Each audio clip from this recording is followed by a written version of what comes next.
سب سے پہلے وہ ذات جو اماموں کے امام، پیشواؤں کے پیشوا، رہنماؤں کے رہنما، امام علی مقام، اہل بیت اطہار میں ایک نمایاں مقام، پھر اصحاب کرام کے ساتھ ان کی صفوں میں بھی شامل، تو وہ نواسہ رسول جسے اللہ کے رسول صلی اللہ علیہ وسلم نے بہت چاہا۔ رمضان میں ولادت ہوئی 3 ہجری میں، تقریباً نصف رمضان میں، اور ان کا وصال ہوا 49 ہجری میں، اور ایک روایت کے مطابق 50 ہجری میں، اور سفر کی 28 سفر المظفر، اور ایک روایت کے مطابق ربیع الاول کا مہینہ تھا، غالباً 5 ربیع الاول۔ تو امام علی مقام جس گھرانے میں پیدا ہوئے، سبحان اللہ، اہل بیت اطہار، وہی اہل بیت ہے، اور قرآن نے اسی کو اہل بیت فرمایا۔ اور پھر کس گود میں پلے، کن ہستیوں سے نسبت پائی، کس کی گود میں پلے؟ آقا نامدار اللہ کے محبوب صلی اللہ علیہ وسلم کی گود میں پلے، اور آپ صلی اللہ علیہ وسلم نے ان کا نام بھی خود رکھا اور ان کو تحنیک بھی کی، یعنی میٹھا جو چکھاتے ہیں نا بچوں کو برکت کے لیے، تو اس کو کہتے ہیں تحنیک۔ تو آپ نے خود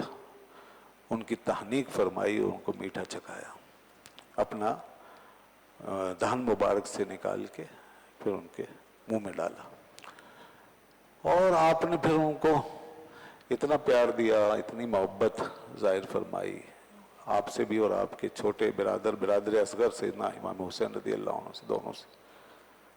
لیکن آپ کا مقام ان سے زیادہ تھا، بڑے ہیں، تو آپ بڑے ہیں اور آپ محبوبوں میں محبوب، اور آپ کے لیے امام حسین کے ساتھ بھی آپ کے فضائل آئے، اور تنہا آپ کے بارے میں بھی اللہ کے رسول صلی اللہ علیہ وسلم نے کئی باتیں ارشاد فرمائی۔ تو ہم خاص طور پہ وہ روایتیں لیتے ہیں جس میں تنہا آپ کا ذکر ہے، تو باقی یہ امام حسین رضی اللہ عنہ کے لیے بھی تقریباً وہی باتیں آئی ہیں۔ حضرت امام حسن مجتبی رضی اللہ عنہ کے لیے مثلاً آپ صلی اللہ علیہ وسلم نے یہ فرمایا کہ الحسن منی، حسن مجھ سے، والحسین من علی، اور حسین علی سے، یہ بطور شفقت، حضرت حسن رضی اللہ عنہ پہ زیادہ شفقت کا اظہار کرنے کے، ورنہ دوسری جگہ یہ بھی فرمایا حسین منی وانا من الحسین، حسین مجھ سے اور میں حسین سے، یہ بھی فرمایا۔ تو یہاں فرمایا کہ حسن مجھ سے ہیں اور حسین علی سے، اور پھر آپ کو گود میں لیا، بارہا لیا، بار بار لیا، اور خوب پیار کیا، اور بار بار یہ بات فرمائی انا احبہ، اللہم انی احبہ، اے اللہ میں اس سے محبت کرتا ہوں، اس بات کا بار بار ذکر فرمایا، اور پھر آگے فرمایا واحبہ، تو اے رب تو بھی اس سے محبت فرما، واحب من یحبہما واحب من احبہ، اور جو بھی اس سے محبت کرے تو اس سے بھی محبت فرما، تو مجھے حسن سے محبت ہے، اے اللہ تو بھی حسن سے محبت فرما، اور جو حسن سے محبت کرے تو اس سے محبت فرما۔ یہ بات آپ نے بارہا فرمائی۔ لوگ کہتے ہیں کہ آپ کو اتنا پیار تھا اپنے شہزادوں سے کہ آپ انہیں گود میں بٹھاتے، آپ انہیں کندھے پہ بٹھاتے، آپ ان کے لیے سواری بنتے، اور پھر ان کو سواری بن کے کھلاتے، تو وہ آپ سے کھیلتے تھے۔ اس سے پتہ چلتا ہے کہ بچوں سے کس طرح محبت کرنی چاہیے۔ تو اللہ کے رسول ہیں، سید العالمین ہیں، آقا نامدار ہیں، مگر آپ کا حسن اخلاق دیکھیں، آپ کا پیار محبت، اور آپ کی جو ایک سوشل لائف تھی، سماجی زندگی، گھر میں، اسی طرح باہر، وہاں کے لحاظ سے مثالیں، ہر جگہ کے لحاظ سے پوری مثالیں موجود ہیں۔ تو یہاں ایک بچے کے ساتھ کیسا حسن سلوک ہے، اور پھر یہ بچہ عام بچوں کی طرح نہیں ہے۔ جب کسی نے دیکھا کہ حضرت حسن کو اتنی پیاری سواری ملی ہوئی ہے، تو انہوں نے کہا کہ حسن کیا پیاری سواری تمہارے حصے میں آئی ہے، تو حضور نے فوراً فرمایا وہ نعم الراکب، اور راکب بھی تو دیکھو سوار کتنا پیارا ہے، سوار بھی تو بہت شاندار ہے، سواری اچھی ہے، سوار بھی اچھا ہے، اور اس سوار کی بھی بڑی شان ہے۔ تو یہ تھے حضرت امام حسن مجتبی رضی اللہ عنہ۔ آپ صلی اللہ علیہ وسلم جب بھی اپنے شہزادوں سے دور ہو جاتے اور پھر واپس تشریف لاتے تو آپ ان کے لیے بےتاب ہوتے تھے، بے چین ہوتے تھے، آپ ان کو یاد کرتے تھے۔ حضرت ابو ہریرہ رضی اللہ عنہ کہتے ہیں کہ ایک دفعہ حضور بازار کی طرف تشریف لے گئے، تو سوق کے بنی کینو کا ایک بازار تھا، وہاں آپ تشریف لے گئے، میں بھی آپ کے ساتھ تھا۔ آپ نے بازار دیکھا اور ایک چکر بازار کا لگایا اور پھر آپ واپس تشریف لائے، اور مسجد میں آ کر بیٹھ گئے، اور اس طرح بیٹھ گئے جیسے آدمی ایسے گھٹنے اٹھا کر بیٹھتا ہے۔ تو فاحتبا رسول اللہ صلی اللہ علیہ وسلم، اس طرح آپ نے پیروں کو گھٹنوں کو اٹھایا اور ایسے بیٹھ گئے، اور اس کے بعد آپ نے جو بات ارشاد فرمائی ہے، فرمایا این اللقا، وہ ہمارا چھوٹا بچہ کہاں ہے؟ یعنی حضرت حسن، اس کو پیار سے آپ ان کو لقا فرما رہے تھے، جیسے ہم اردو میں کہتے ہیں چھوٹا بچہ،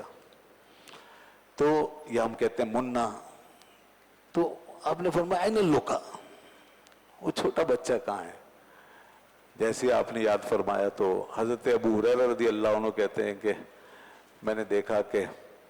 حضرت حسن اپنے گھر کے دروازے سے نکلے اور بڑی اسپیڈ میں دوڑے، بہت تیز بھاگتے ہوئے آئے اور سیدھے ایک جمپ لگائی اور حضور کی گود پہ چڑھ گئے، آپ کی گود میں چڑھ گئے۔ فجسا فی حبوتہ، حدیث میں آتا ہے انہوں نے جمپ لگا کر حضور کی گود کے اندر اپنی نشست بنائی، آپ نے انہیں ایسے لیا، اور اس کے بعد ذرا دیکھیے کیا ہوا، حضرت ابو ہریرہ دیکھ رہے ہیں، صحابہ دیکھ رہے ہیں، یہ کیسا پیار ہے۔ فَأَدْخَلَ فَمَهُ فِي فَمِهِ، انہوں نے اپنا دہن حضور کے دہن میں رکھ دیا، ایسے منہ کھول کے آپ نے ان کا استقبال کیا، چہرہ پاک ان کے سامنے، ان کا چہرہ آگے آیا اور انہوں نے اپنا دہن حضور کے دہن میں رکھ دیا، حضور نے ان کے دہن میں پیار کیا، ان کے منہ میں پیار کیا، اتنا پیار۔ اور حدیث میں آتا ہے کہ کبھی کبھی رسول اللہ صلی اللہ علیہ وسلم کی زبان چوستے تھے، پیار سے ان کی زبان کو چوستے تھے اور ان کو چومتے اور بوسہ دیتے تھے، اور فرماتے تھے کہ یہ میرے دنیا میں پھول ہے، حسن حسین میرے دنیا میں پھول ہے، ہمارے ریحانۃ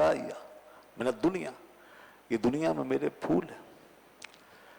اب حضرت ابو ہریرہ نے جب یہ منظر دیکھا، اور اس طرح کے پتہ نہیں کتنے منظر دیکھے، تو ان کی کیفیت ہو گئی، اور نہ جانے کس کس کی کیا کیفیت تھی۔ حضرت ابو ہریرہ فرماتے ہیں میری حالت یہ ہو گئی کہ جب بھی حسن مجھے نظر آتے، ما رأیت حسنا الا فاضت عینایا، جب بھی مجھے حسن نظر آتے میری آنکھوں سے آنسو بہنے لگتے، کیوں؟ کیونکہ وہ سارا منظر سامنے کے حضور نے کیسے پیار کیا، کتنے مقرب تھے، کیسے محبوب، تو وہ سب یاد آنے لگتا تھا۔ حضرت ابو ہریرہ روتے تھے، پھر رسول پاک صلی اللہ علیہ وسلم کی یاد تازہ ہو جاتی تھی،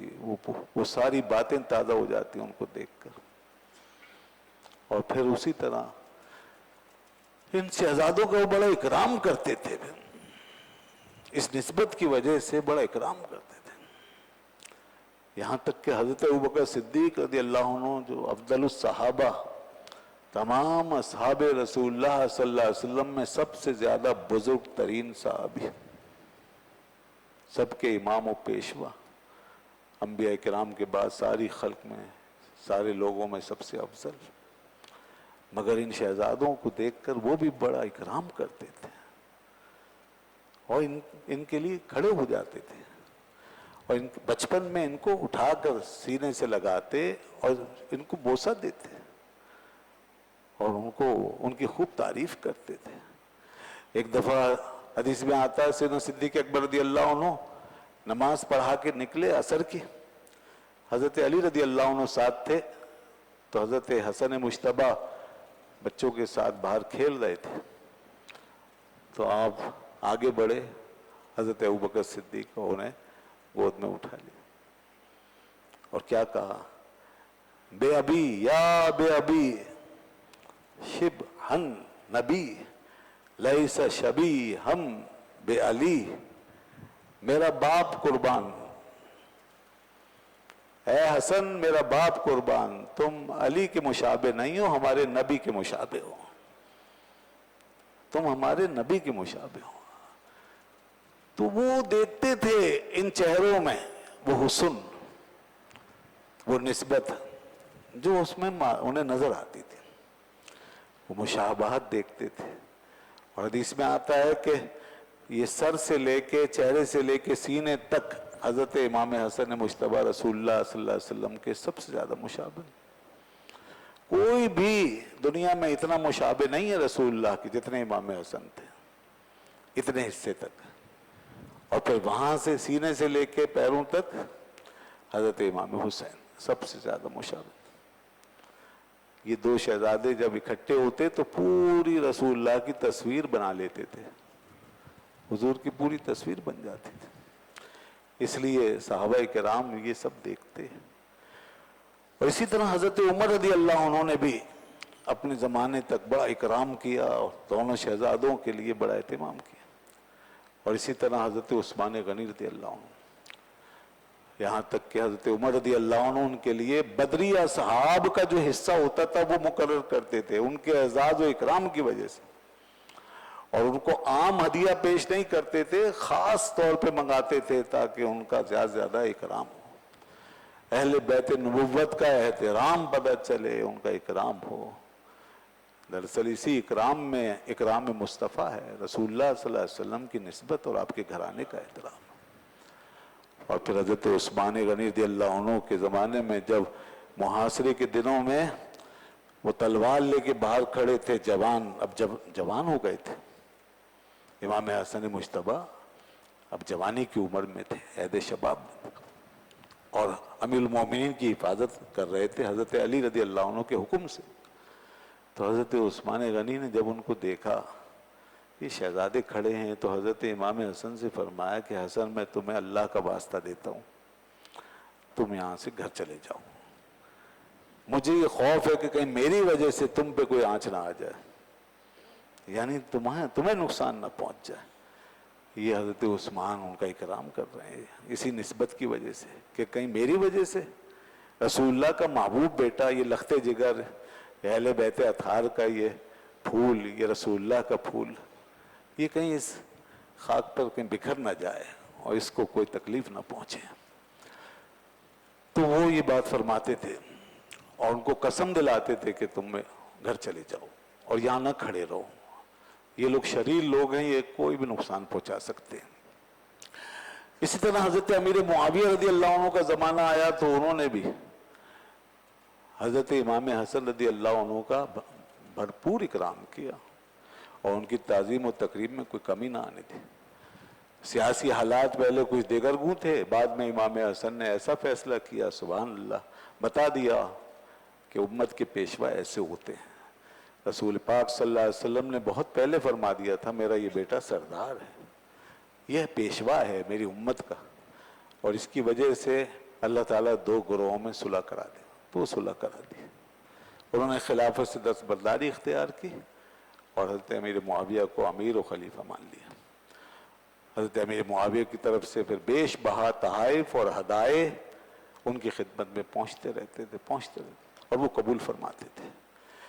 مگر آج لوگوں کو تکلیف ہوتی ہے۔ انہوں نے قبول کر لیے، امیر معاویہ رضی اللہ عنہ کے ہدیے قبول کر لیے، اور آج لوگوں کو تکلیف ہو رہی ہے، اور جو حضرت امیر معاویہ رضی اللہ عنہ کے بارے میں کوئی اچھا گمان نہیں رکھتے تو انہیں یہ نظر نہیں آتا کہ تمہارے اس بدگمانی اور تمہاری بے ادبی گستاخی تو تمہیں جہاں لے جا کے چھوڑے گی وہ چھوڑے گی، مگر تمہیں یہ بھی نظر نہیں آتا کہ تم جن کو اپنا محبوب کہتے ہو، جن کی محبت کا دم بڑھتے ہو، ان کا کیا کردار، ان کا کیا فیصلہ۔ تو یہ محبت نہیں ہے پھر،